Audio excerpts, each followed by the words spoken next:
Вековой путь постоянного представительства Якутии в Москве – это незабываемые страницы в истории развития республики и страны в целом. На этом пути были годы становления, принятие ответственных и важных решений, потеря лучших сыновей и возвращение их имен из небытия, время бурного роста экономики и социальной стабильности, выбор вектора и модели развития в момент развала общества, а в новейшее время – реализация глобальных проектов. Вековая история постоянного представительства Якутии в Москве – это огромный пласт событий, которые отражают взаимоотношения республики и центра, основанные на принципах федерации. В соответствии с духом времени перед посредством ставились разные цели и задачи, но всегда исключительно ради благополучия республики и ее жителей. Я выражаю искреннее уважение всем, кто участвовал в работе посредства на всех этапах его славной истории.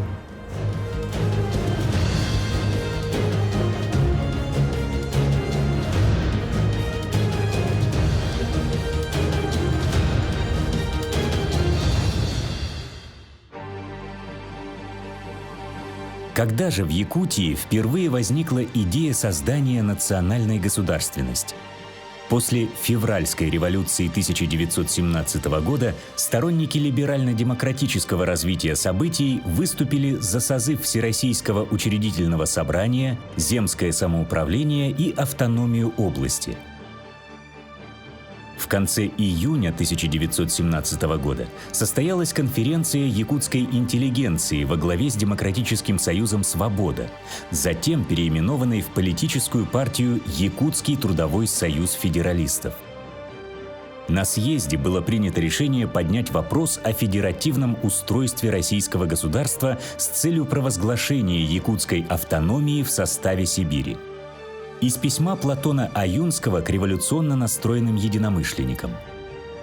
Если не теперь добиваться самоопределения и автономности в деле национального возрождения и самотворчества, то когда будем их добиваться?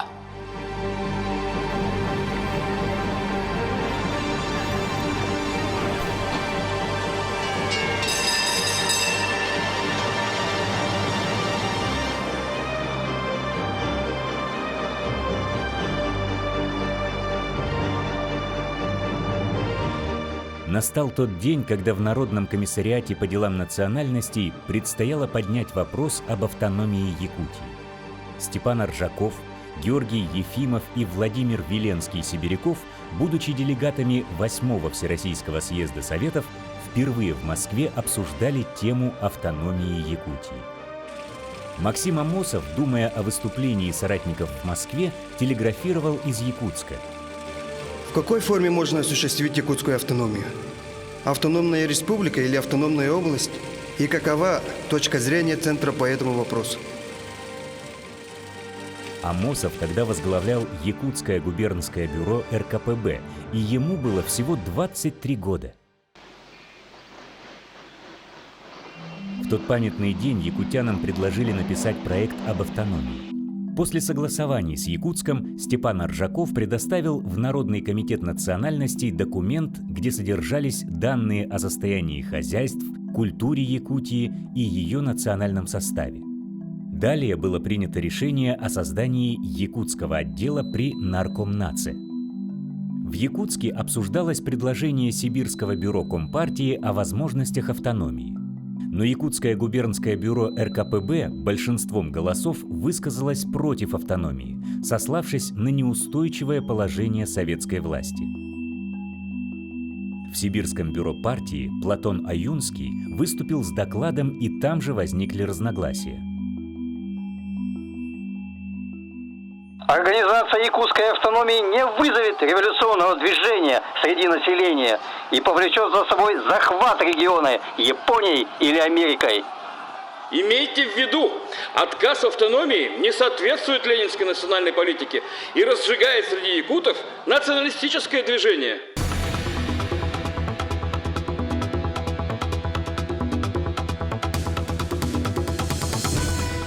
С Сдвинуть вопрос с мертвой точки помогло заявление Амосова на имя Сталина. Оргбюро ЦК РКПБ поручило рассмотрение вопроса взять на контроль. При президиуме в ЦИК была создана специальная комиссия для окончательного решения вопроса.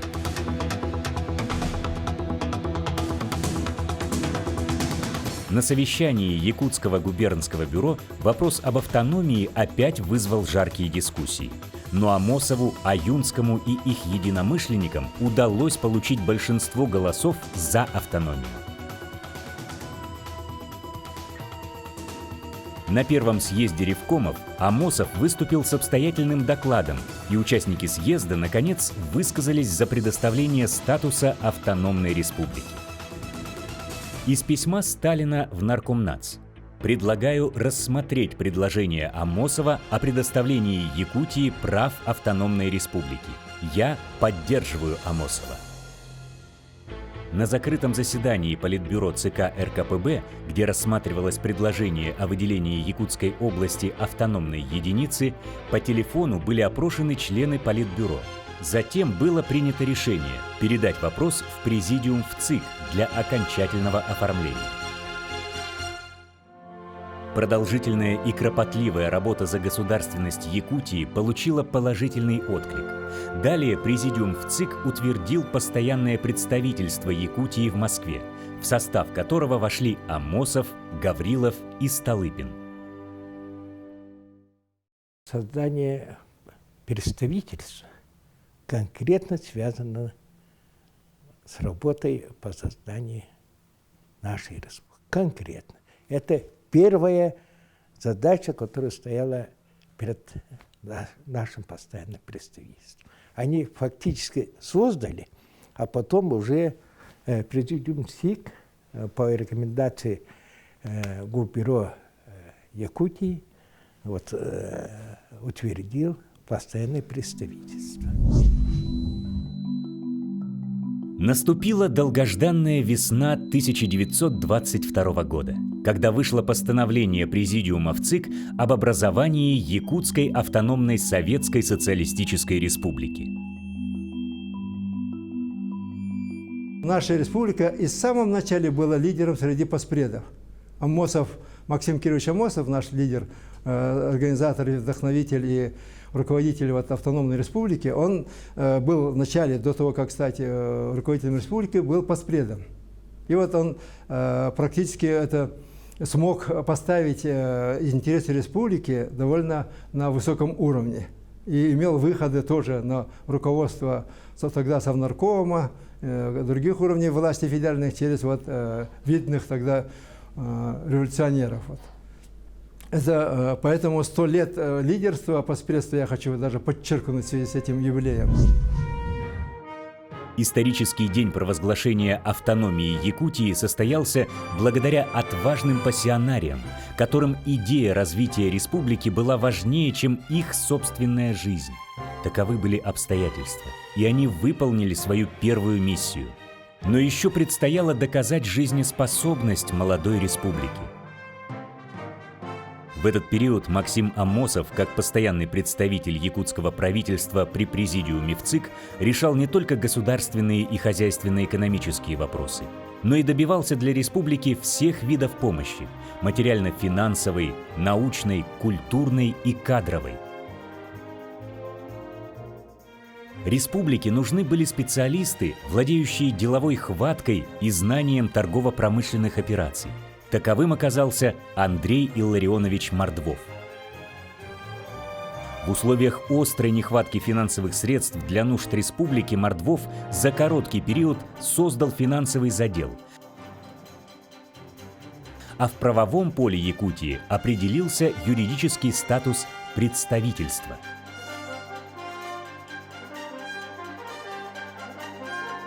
С тех пор каждый новый состав постоянного представительства Якутии в Москве, понимая возложенную на них миссию, продолжает традиции, начатые 100 лет назад.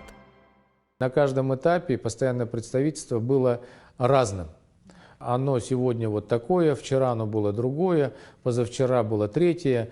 И это абсолютно не значит, что оно как-то когда-то работало лучше, хуже. Оно всегда соответствовало тем задачам, которое ставило время перед нашей республикой и тем задачам, которые решались руководством республики на уровне руководства страны, на межрегиональном, международном уровне.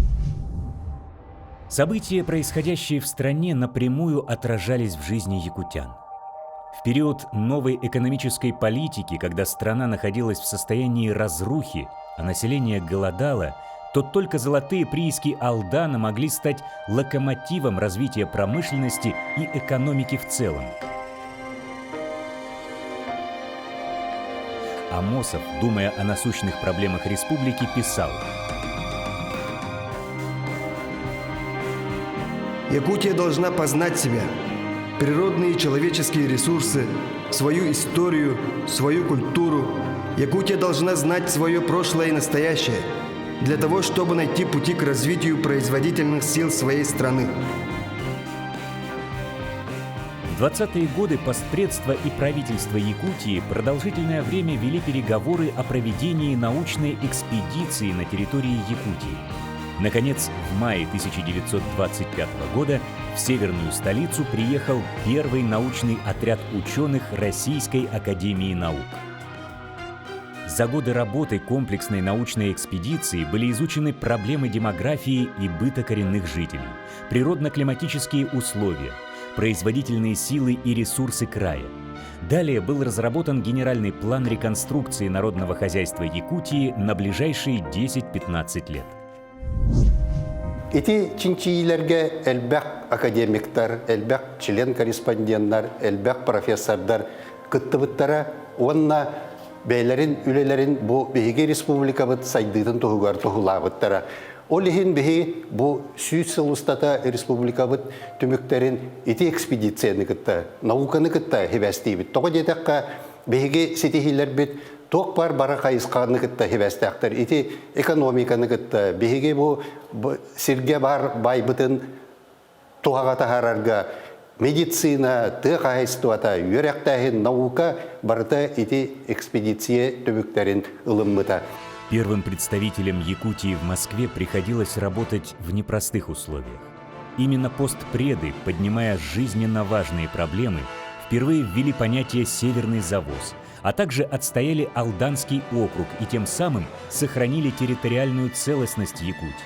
Более того, они сумели пополнить финансовый портфель республики 10% от добываемого золота в регионе.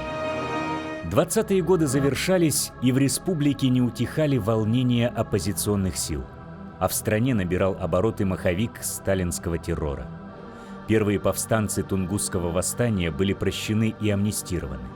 Но выступление Младоякутской национальной советской социалистической партии середняцко-бедняцкого крестьянства в российском масштабе приобрело контрреволюционную окраску. Заговорщики были жестоко наказаны высшей мерой или сосланы в трудовые лагеря. Решением ЦК ВКПБ почти все руководство якутской партийной организации было отстранено от занимаемой должности за гуманизм по отношению к буржуазным элементам. Барахову, Васильеву и Амосову пришлось покинуть родину. Перед представителями Якутской АССР при президиуме ВЦИК в период конца 20-х, начала 30-х годов стояла важная задача – интеграция республики в общую систему народного хозяйства РСФСР и СССР, построение первой пятилетки. Постпреды принимали активное участие в административно-территориальной реформе РСФСР, открыто выражали свое несогласие по вопросу дробления территории Якутии. Но этот процесс завершился образованием Магаданской области. В представительстве каждый руководитель первым делом занимался вопросами северного завоза, решал проблемы по всем отраслям промышленности, геологоразведки, стройиндустрии, полиграфическому делу и подготовке кадров для республики. В бухте Тикси была создана перевалочная база для караванов, направляемых в отдаленные северные районы Якутии. В 30-е годы в работе постпредов Якутии появилось еще одно новое направление – освоение морских просторов Арктики. Прокладка Северного морского пути от Мурманска до Владивостока могла коренным образом преобразить экономическую жизнь многих отдаленных районов страны. С этой целью в 1933 году был создан поселок Тикси как один из пунктов Севморпути.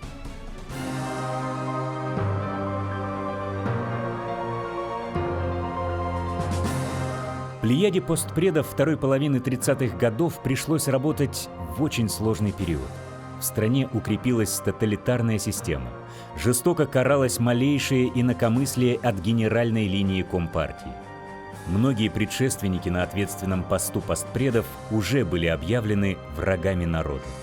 Настоящим ударом для всех стало постановление Президиума Верховного Совета РСФСР от 3 декабря 1938 года о ликвидации в Москве представительств всех автономных республик. Изменников и шпионов, продавших врагу нашу родину, расстрелять, как поганых псов. Страну полностью накрыла волна борьбы с буржуазными элементами. Наступило время молчания.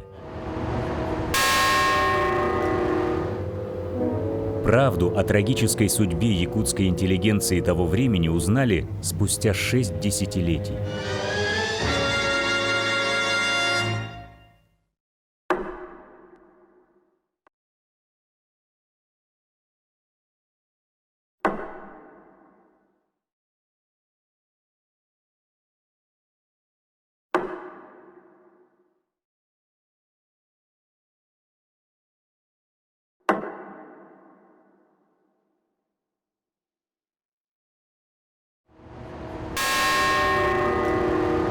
В День Республики, 27 апреля 1994 года, вышел указ президента Российской Федерации о восстановлении справедливости в отношении репрессированных в 20-30-е годы представителей якутского народа.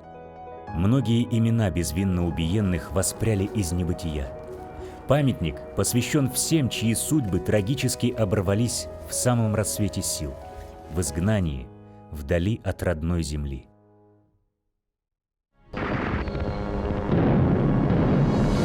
Время суровых испытаний продолжало шагать по всей стране, но мир содрогнулся от еще более кровопролитного удара.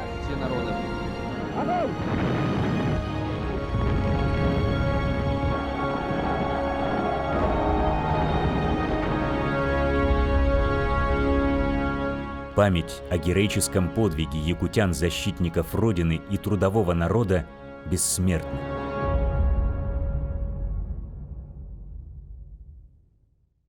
Со словами благодарности сказать о том, что правительство Саха-Якутия и в тот период президентом, так назывался высшее должностное лицо Саха-Якутия, Николаев, выступил один из первых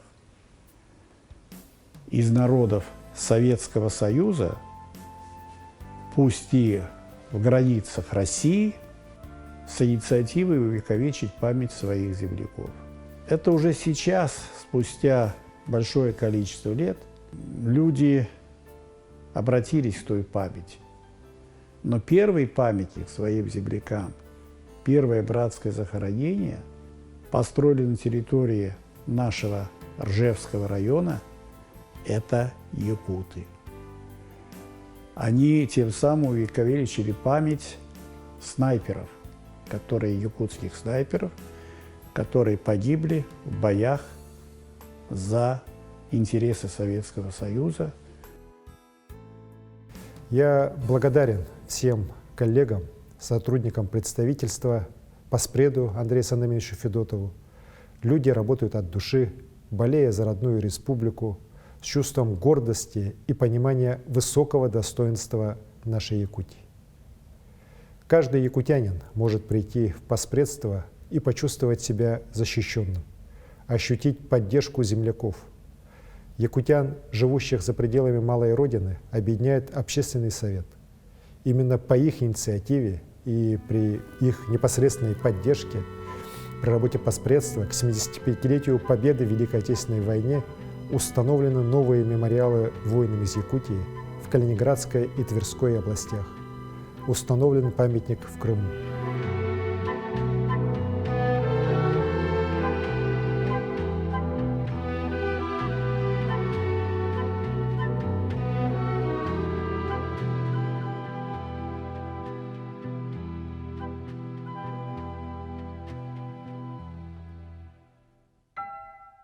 На этом месте молодые люди, и не только молодые, будут иметь возможность воочию на природном ландшафте познакомиться с тем, как тяжело было здесь воевать, как тяжело давалось каждый клочок земли для того, чтобы продвинуться к победе.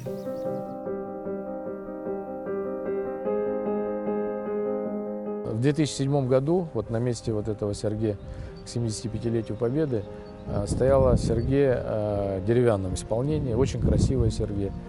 Климат очень сырой в Москве, вот, и уже возникла опасность, что может что-нибудь произойти нехорошее. Поэтому мы пришли к решению о том, что надо заменить.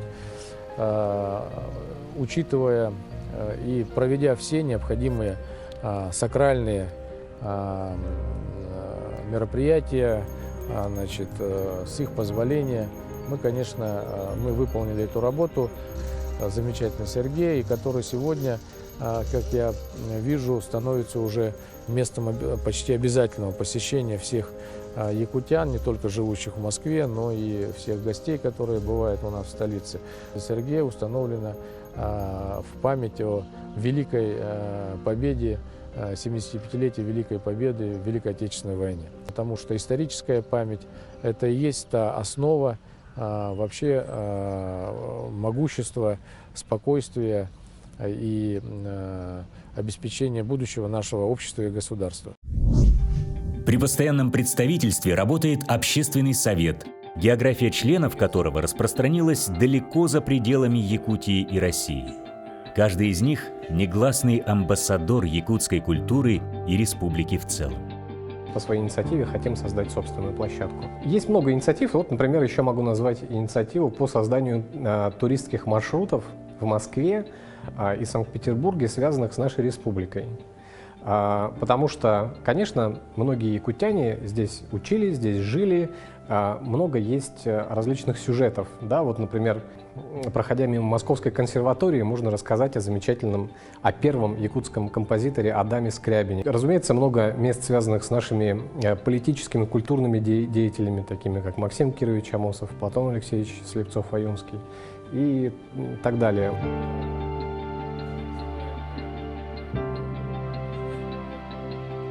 У общественного совета стали появляться филиалы. Например, в Северо-Западном федеральном округе с расположением, конечно, в Санкт-Петербурге. Возглавляет его Сергей Петрович Сидоров. Значит, появляются такие филиалы в Южном федеральном округе. Значит, это Крым, Севастополь, Краснодар, Сочи. Появляется такой филиал на Северном Кавказе и в Поволжье. Я думаю, что и за рубежом. Значит, в прибалтийских странах с расположением центром в Риге, значит, у нас в Калининградской области отдельно, и за рубежом это канадское наше сообщество земляков. Там достаточно много наших земляков работает и живет. И вот эта сеть, я думаю, будет расширяться постепенно, потому что оно нашло отклик у наших земляков, у наших сограждан. И я думаю, что это правильно. В июне месяце планируется в Якутске провести впервые форум соотечественников, который призван объединить усилия всех якутян, которые не хотят разрывать отношения со своей малой родиной, хотят участвовать в ее жизни, хотят помогать своей родине развиваться, быть более передовой, прогрессивной, более счастливой. И мы, конечно, это всячески поддерживаем. Весной победного 1945 года, когда предстояло восстанавливать страну после разрушительной войны, Обязанности представителей Якутии возложили на Павла Петровича Антипина. Затем его заменил Николай Семенович Емельянов. Это были нелегкие времена, но Великая Победа окрыляла, давала новые силы и уверенность в завтрашнем дне. В представительство поступали все планы республики, от проектно-изыскательских в области промышленности или строительства до вопросов укрепления базы среднего и высшего образования. Республика остро нуждалась в специалистах в области горнодобывающей, легкой, рыбной, энергетической, водной и коммуникационной отраслях. Ежегодно через постпредство проходило порядка 5000 ходатайств от республики в правительственные органы СССР и РСФСР. А с открытием на территории Якутии богатейших месторождений алмазов у сотрудников постпредства работы стало еще больше. – 1957 год был знаковым для культурного наследия народов Севера. При участии коллектива постпредства в Москве впервые состоялись Дни культуры и искусства народов Якутии.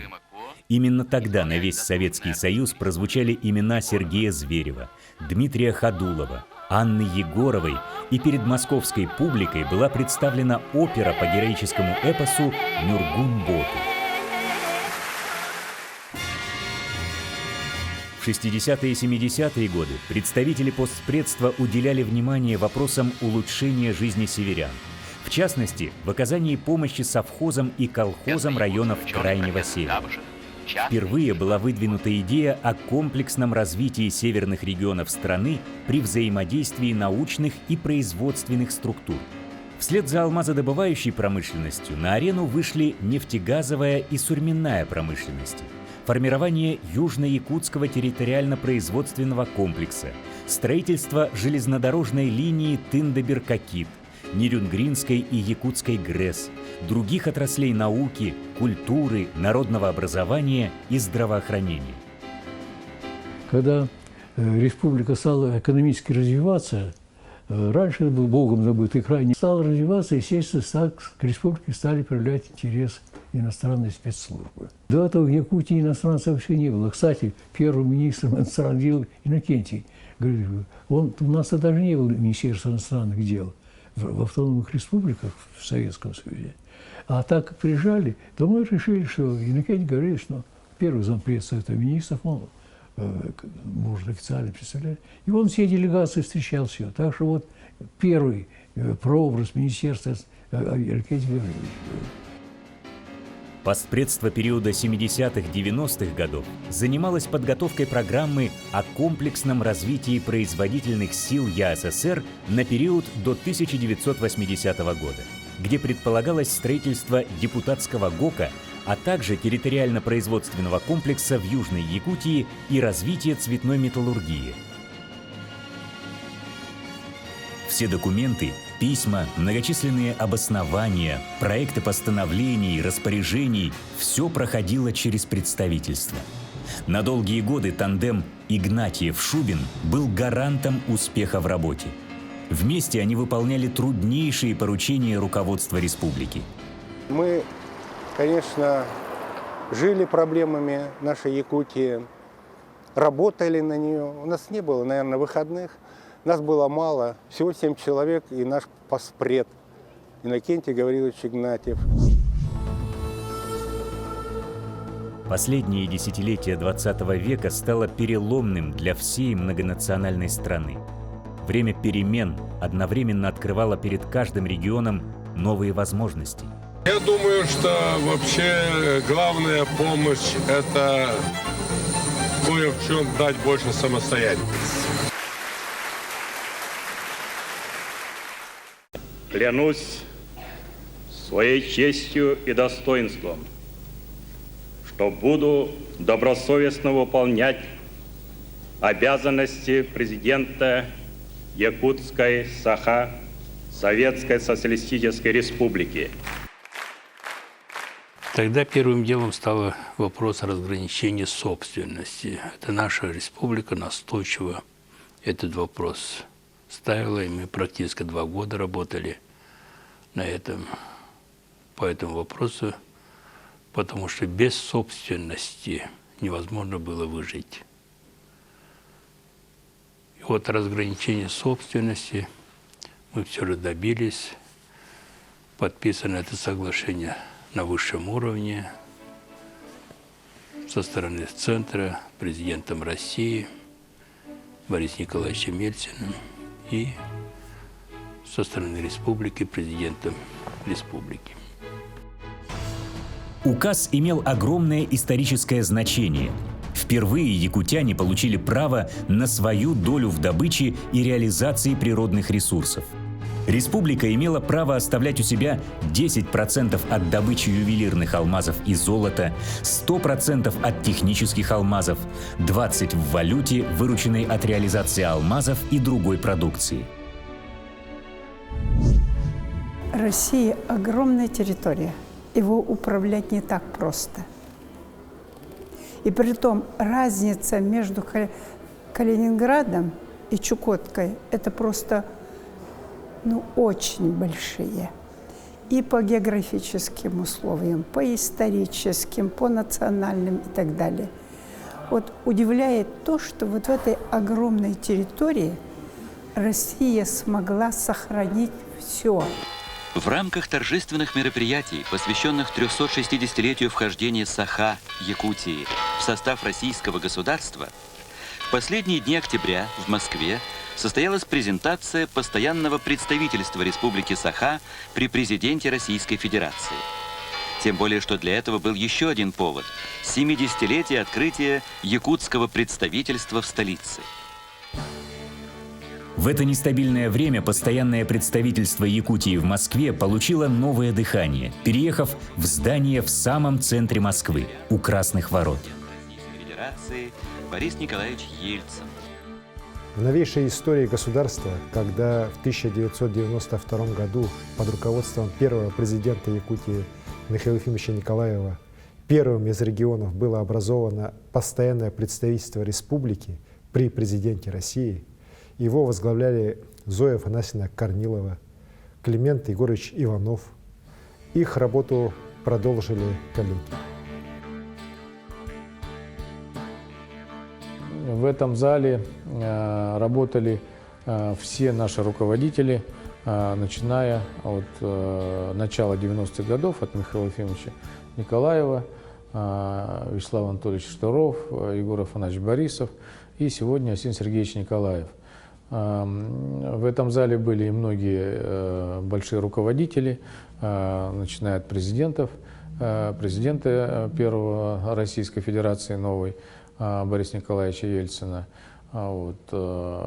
Виктор Степанович Черномырдин и многие-многие другие. В течение нескольких лет Республика Саха стремительно вышла на международный уровень.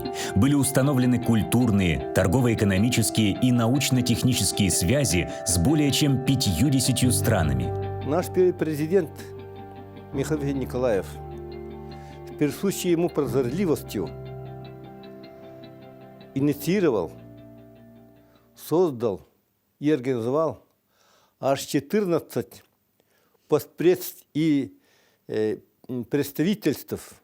Эти постпредства сыграли очень большую роль в взаимодействии нашей республики Саха-Якутия в социально-культурной, торгово-экономической, научно-технической областях с другими субъектами Российской Федерации, а также за рубежом. Совершенно своевременным и глубоко исконным и правильным было решение о создании организации постпредства в Санкт-Петербурге в 1995 году. Это город, который является центром культурной, как говорится, научной, образовательной и промышленной деятельности во всех сферах. Возьмем хотя бы Балтийский верфь, Балтийский завод, который производит атомные подводные лодки и который делает атомные ледоколы для Северного морского пути. Скажем, сейчас готовится там ледокол атомный «Якутия». Разве это будет большая честь его строить? Якутия все-таки наша родная, поэтому будем строить с большой радостью. В 1992 году Михаил Ефимович дал задание отработать создание представительства в Японии Анатолию Яковлеву и мне. Вот. Основанием создания представительства стало письмо от моряков Арктического морского пароходства с просьбой о создании представительства в Японии для содействия, для решения их вопроса. И важность создания представительства состоит еще в том, что когда были советско-японские экономические связи, всего было заключено 9 соглашений между Японией и СССР.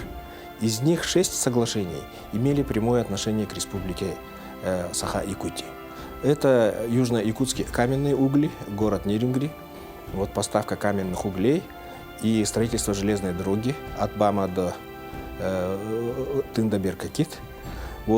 Также это строительство порта Восточный для вывоза этого угля. И 3 соглашения по поставкам якутского леса в Японию. И 6-е соглашение – это японо-американо-советское соглашение по геологоразведке на нефть и газ в республике. И в 1993 году состоялся обмен нотами между Министерством иностранных дел России и Министерством иностранных дел Японии по поводу создания представительства Республики Саха-Якутия в Японии. На основании этого Михаил Ефимович Николаев принял решение о создании представительства.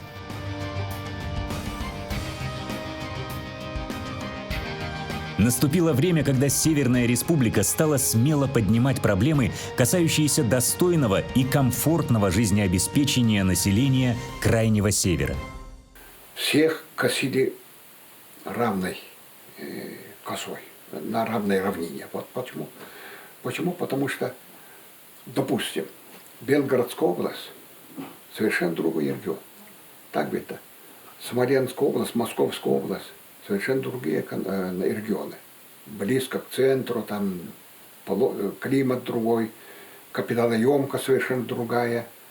Инфляционные процессы действуют на него немножко легче. А мы же вдали, крайний север, холод наш. Так, значит, отдаленность, это делает очень большие такие финансовые нагрузку, экономическую нагрузку. Нужен был другой подход, другие экономические нормативы должны были. И этого мы добились. И в результате у нас пошли более высокие суммы трансферта.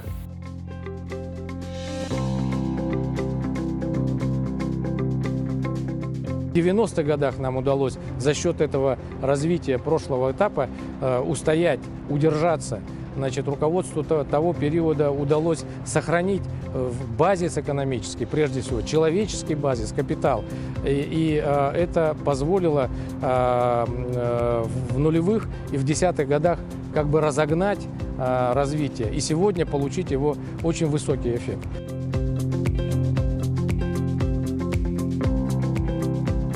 В годы президентства Михаила Ефимовича Николаева основное внимание уделялось общественно-политическим и социальным вопросам. Возможно, поэтому так смело и даже дерзко стартовали проекты международного уровня. В те же годы я подписал указ президента, тогда об играх «Дети Азии». Впервые это тоже появилось. Да? Это, я считаю, что это огромное достижение. До этого мы проводили под эгидой республики, да, сейчас под патронатом Путина Владимира Владимировича и под патронатом Международного олимпийского комитета и Олимпийского совета Азии. Это игры «Дети Азии».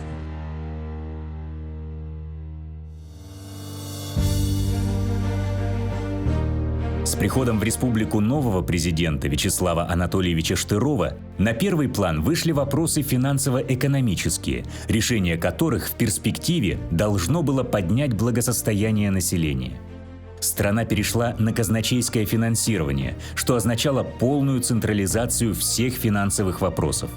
Иными словами, мы не могли самостоятельно распоряжаться по своему усмотрению, предположим, там, месторождение нефти, газа, еще чем-нибудь. Мы обязательно должны были делать это совместно с Российской Федерацией. Принимать решение о том, что выставлять или не выставлять, значит, эти месторождения там, на аукционы или конкурсы.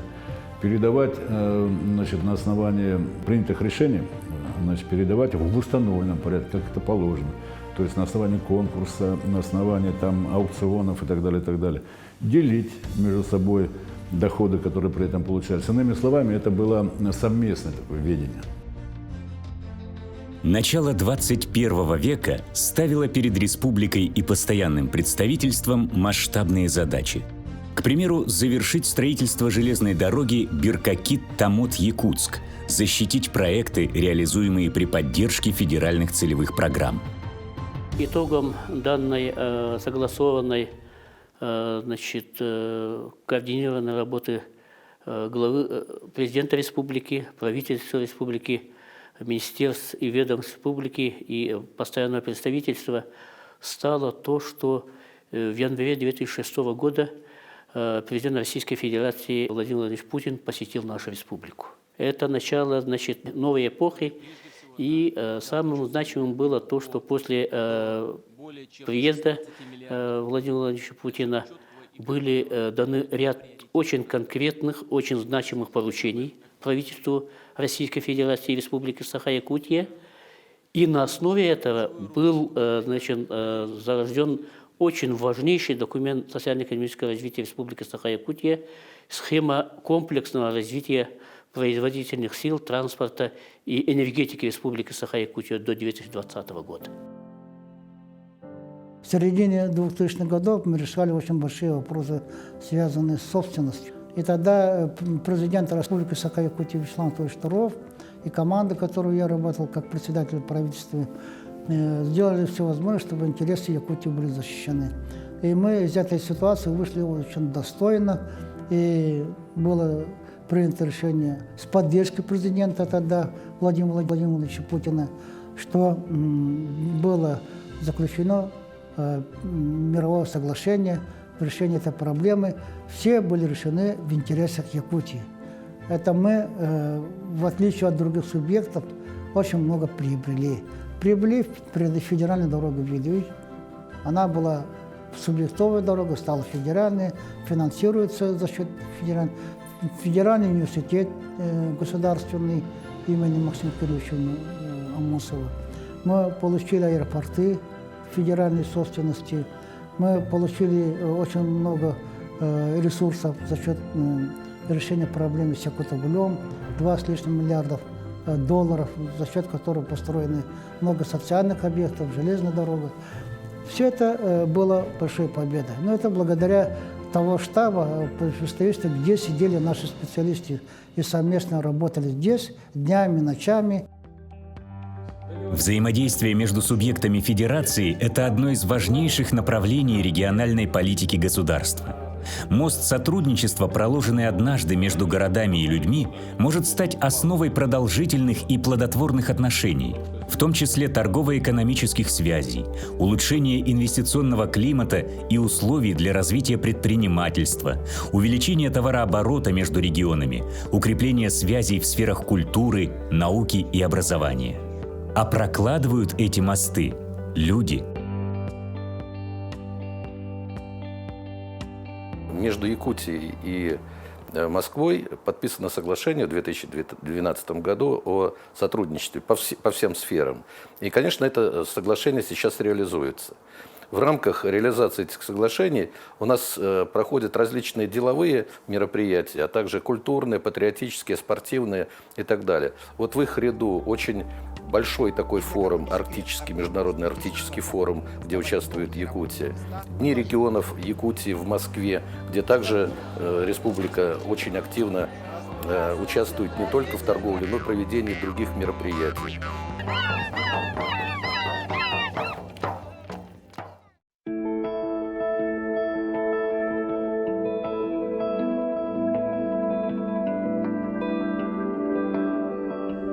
нашу организацию, спортивную федерацию борьбы. Очень многое связано, конечно, связывает Саха-Якутией. Именно с представительством, потому что достаточно вспомнить, что великий Роман Дмитриев непосредственно был сотрудником представительства Саха-Якутии, человек, который внес огромную лепту в развитие вообще отечественного спорта, отечественной борьбы и борьбы Саха-Якутии. Стратегия Якутии – идти на шаг вперед, в будущее. Поэтому подготовка новых кадров, работа с вузами страны – один из важнейших компонентов устойчивого развития республики. Главный механизм, через который мы будем работать, это целевое обучение. Нам вот отрадно, что главный ареал, откуда приходят наши студенты, курсанты, это север, северо-запад.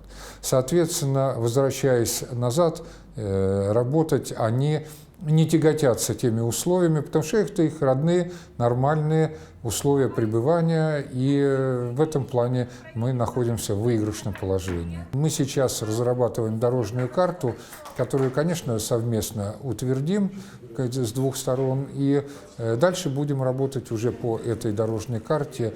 И вот представительство, оно будет здесь играть, а и уже играет, конечно, очень важную роль. Я приведу слова адмирала Макарова. Он еще в конце XIX века говорил, что если Россию сравнить со зданием, то, не всякого сомнения, фасад его выходит на Арктику.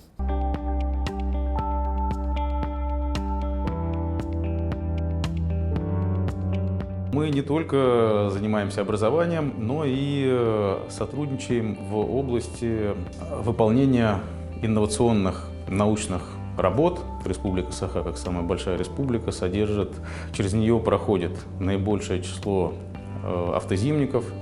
И вопрос продления срока службы этих автозимников и увеличения их эксплуатационных характеристик, прочности, долговечности является для республики крайне актуальным, особенно в части, касающейся создания ледовых переправ. И вот технология упрочнения ледовых переправ с использованием армирующих веществ и модифицирующих химических элементов, предложенная МГТУ в качестве одного из базовых проектов НОТ-Север. Таким образом, мы принимаем активное участие. Это участие подкреплено соглашением о сотрудничестве между МГТУ и руководством Республики Саха. Мне кажется, мы развиваем те славные традиции, которые были заложены вот когда-то во времена академика Ларионова. Преодоление огромных расстояний – это поистине технологический прорыв, о котором северяне узнали в 1925 году. История авиации Якутии продолжает пополняться новыми событиями. В настоящее время якутские авиаторы работают в ногу со временем, обеспечивая потребность экономики республики в авиаперевозках, транспортной мобильности жителей Якутии, сокращая время и расстояние. Якутия выбрана флагманом по эксплуатации Ил-114. Это наш один из главных региональных проектов. В то же время для нас важен такой партнер, который бы бережно и опытно эксплуатировал самолеты. И мы считаем, что как раз в условиях таких сложных, крайнего севера эксплуатация этих самолетов покажет свою надежность, защиту и в этом смысле развитие региональных перевозок. Это на самом деле глубокая модернизация самолета, который был создан еще в советское время. И он создавался именно для полетов в таких регионах удаленных, для обеспечения перевозок. То есть был знаменитый Ил-14, который на самом деле всю Арктику и Антарктику пролетал. А это более молодой, но тот же Ил-14. И Андрей Сандомирович удивился, говорит, я буду докладывать руководству, что, наверное, как-то мы не в полной мере обладали всей информацией. После этого на прошлом МАКСе, это был 19-й год, Якутия одна из первых подписала такое соглашение о том, что готова стать Якутия первыми эксплуатантами данного воздушного судна. Если история развития авиации в Якутии приходится на вторую половину 20-х годов, то освоение Арктики отважными мореплавателями датировано несколькими столетиями ранее. В 21 веке история освоения Арктики вышла на принципиально новый уровень. Республика Саха-Якутия является надежной, постоянным оплотом страны на восточных рубежах, восточных областях нашей Родины. И это на самом деле так. И ни одна большая дальневосточная программа, инициатива, и та, с которой выступал в свое время Арсений Сергеевич на 5-м юбилейном Восточном экономическом форуме, когда он рассказал руководству во главе с президентом нашей страны Владимиром Владимировичем Путиным о программе развития Дальнего Востока. Эта программа сегодня принята, она активно реализуется. И когда сегодня начался большой процесс, огромная государственная программа начала реализовываться по возрождению арктических территорий нашей страны. И, конечно, огромные территории Якутии, они важнейшие вот в этой программе. Наши коллеги реализуют проект ТИКСИ по восстановлению, по развитию этого поселка и его становлению как ключевым местом на трассе Северного морского пути на севере республики. Также большие планы у нас совместной работы по развитию речного судостроения. И не случайно заключены договора между правительством Республики Саха-Якутия, Жатайской судоверфью и Балтийским заводом, и также и Средненевским судостроительным заводом, оказание содействия развитию Жатайской судоверфи, также развитию всего речного судостроения. Прежде всего, хотел бы отметить уникальную роль Якутии как инициатора многочисленных арктических проектов, в том числе проекта цифровизации языкового и культурного наследия коренных народов Арктики. Данный проект был поддержан и получил статус проекта Арктического совета. Популяризация и поддержка коренных народов Севера, прежде всего малочисленных, является важной задачей в контексте сохранения культурного, исторического, лингвистического наследия северных народов и этносов.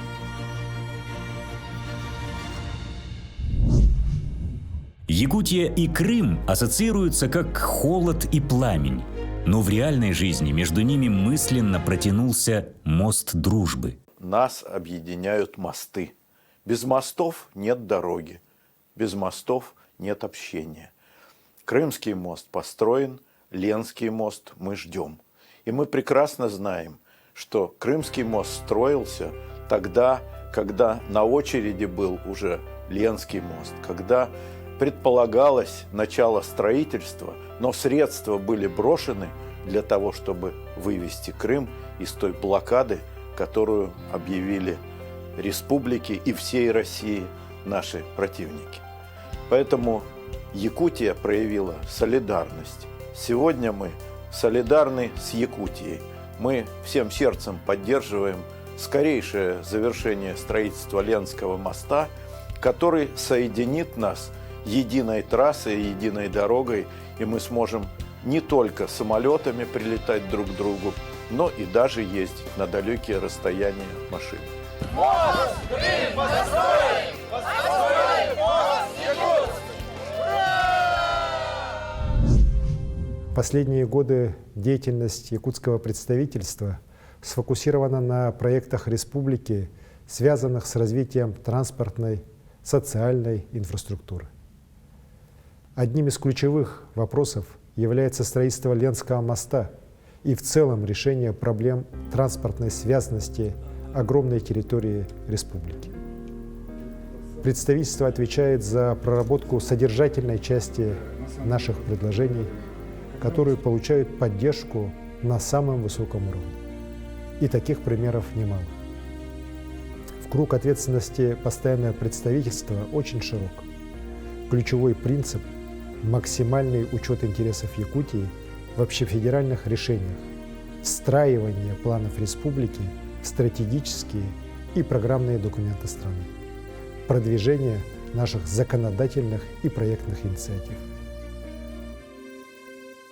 Раньше Сергей стояла здесь, да, получается? Не зря представительство называют многофункциональным министерством. Здесь работает команда профессионалов, где всей душой болеют за конечный результат.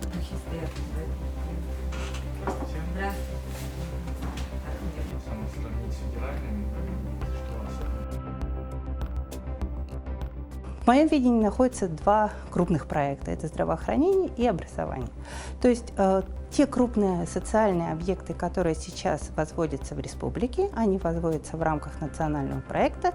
И мы помогаем наладить связь между республиканскими органами власти и федеральными органами власти. Письмо – это одно, официальное обращение – это одно, а когда ты разговариваешь с человеком, объясняешь ему, это совершенно другое. К примеру, это строительство онкоцентра. Мы все знаем, да, что в республике возводится сейчас вторая очередь онкоцентра, это хирургический центр и диспансер. Соответственно, этот проект, он реализуется достаточно давно, и он очень сложный.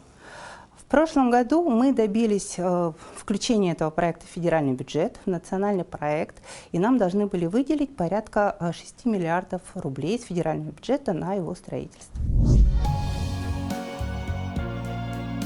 Столица России давно стала родным домом для многих якутян. Сюда приезжают получать образование или покорять Златоглавую, а для кого-то это становится судьбой. Неизменно одно – каждый приходит на Мясницкий проезд, дом 3, строение 1, вдохнуть родного якутского воздуха. С 2003 года по 2007 мне, можно сказать, посчастливилось работать в постоянном представительстве на благо нашей республики. Мы здесь были на передовой, в отделе были представители практически всех ключевых министерств республики. Прежде всего, это представитель Минфина, Министерство транспорта, Министерство сельского хозяйства. Вот, наблюдая с позиции федерального государственного служащего, кстати, в мои полномочия входит координация внешнеэкономической международной деятельности субъектов Российской Федерации в целом, да, по всей стране, поэтому я вижу, как работают другие регионы России, как работают постоянные представительства других регионов, и я могу прям с гордостью сказать, что наше посредство, оно в таком хорошем ключе выделяется, можно сказать, всегда может протянуть руку помощи, всегда оказать какое-то содействие. Когда я уезжал с Якутии, у нас был разговор с Михаилом Ефимовичем Николаевым, президентом республики. Вот. И он мне как на бусве сказал, говорит: Василий, ты как с якутян в такие высшие органы власти, эшелоны власти, вот, в нынешней ситуации как бы первым идешь. И я очень надеюсь и уверен, что ты не подведешь республику в своей работе. Надо показать, что и якутяне могут работать в высших органах власти и могут работать успешно. Подмосковный санаторий Бест-Чагда тоже один из символов родного дома, где позаботятся о твоем здоровье, прибавляя в копилку долголетия заряд бодрости, оптимизма и полезных привычек.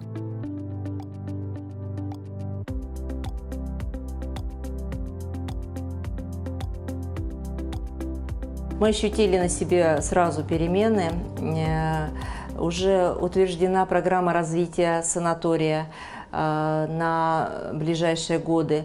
Начинается закупка медицинского оборудования, расширяются медицинские лицензии, то есть больше видов медицинских услуг санаторий сможет оказывать для людей, в том числе и по ОМС. Бест-Чагда продолжает развиваться при активном участии постоянного представительства. По новой проектной программе санаторий должен отвечать велению времени, став современным, технологичным и подходящим для населения разного возраста и достатка.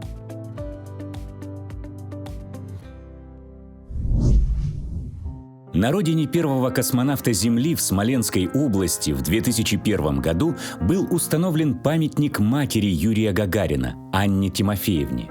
Жители Гагарина получили его в дар от первого президента республики Михаила Ефимовича Николаева в канун 40-летия полета человека в космос. А событие произошло при содействии постоянного представительства.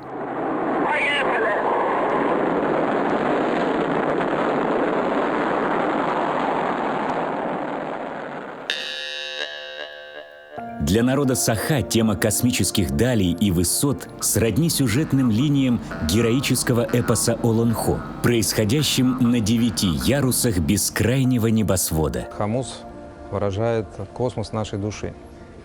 И мне кажется, люди, которые создали этот, наверное, один из древнейших музыкальных инструментов на нашей планете, они очень музыкальные, они в высшей степени понимают и обладают философией и развитием нашей планеты, и, может быть, нашей Вселенной.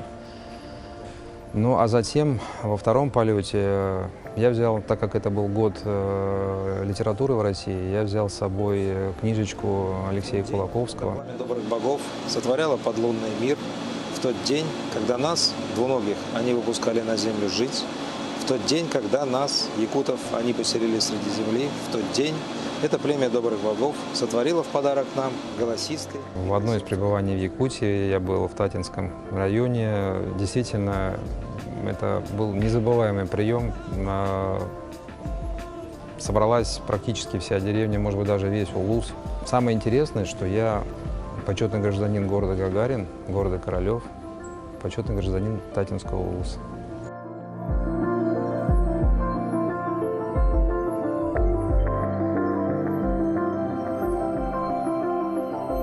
Конечно, к самым ценным и, наверное, очень знаковым для музея относятся первые поступления.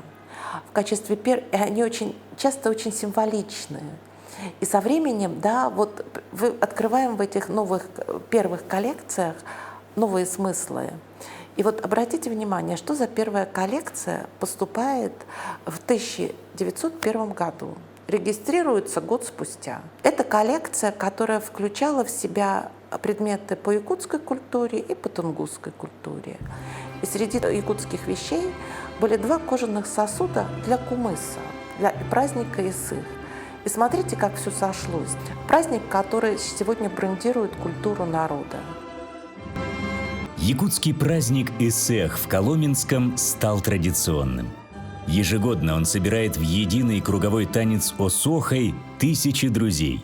Это москвичи и гости столицы, руководители дипломатических миссий иностранных государств и представительств субъектов России, депутаты Госдумы и члены Совета Федерации, правительства России и Москвы. Особый интерес у гостей Исэха вызывает обрядовая церемония, с которой и начинается национальный праздник. Алгасчит обращается к светлым божествам Аи, просит снизойти к людям милостью, ниспослать им мира, добра и благополучия на целый год. Такое благословение всегда окрыляет и дает надежду на будущее.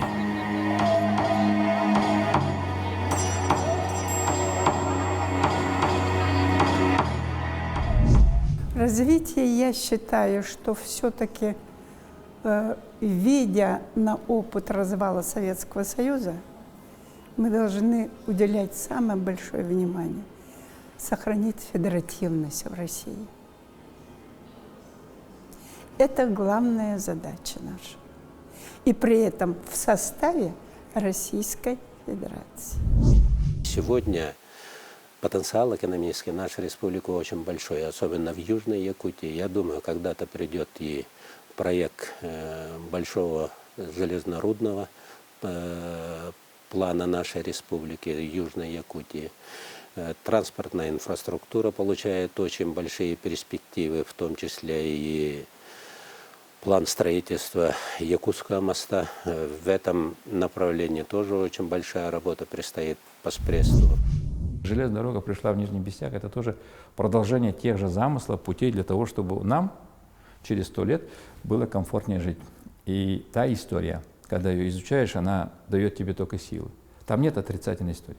Там есть только вот позитив от наших старших товарищей, которых мы не видели вживую, и положительный отклик того, что они тоже занимались именно тем, которым сегодня наше руководство республики занимается. сделать жизнь нашу здесь, во-первых, лучше, востребованно. В истории Якутии вот за 100 лет, если взять, вот столетний рубеж, о котором мы говорим, был один, значит, вообще, по большому счету, такой длительный исторический период очень бурного социально-экономического развития. Это с середины 60-х до начала 80-х годов. И мне кажется, что сегодня как раз созрели опять исторические условия, объективные экономические условия, субъективные условия, когда мы стоим, мы вошли уже в этот этап очередного скачка социально-экономического развития. И я бы очень хотел и мечтал, чтобы мы этот шанс не упустили. Оглядываясь на 100 лет назад, понимаешь, что основателям якутской автономии и представительства выпало жить в сложнейшую эпоху. Многие их мечты и начинания притворились в жизнь. А в чем же миссия постоянного представительства в новейшее время? Нам необходимо только одно – упорный труд, согласие в обществе и мир на земле.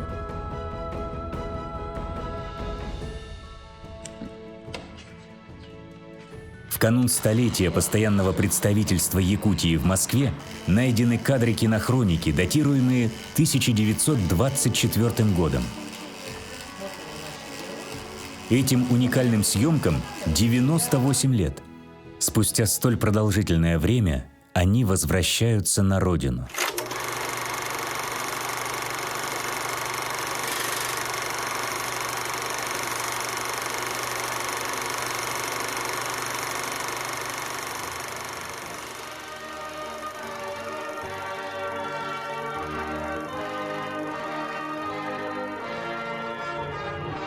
В наши дни эти кадры стали более чем символичны. Первые руководители автономии благословляют тех, кто продолжает работать во благо Якутии.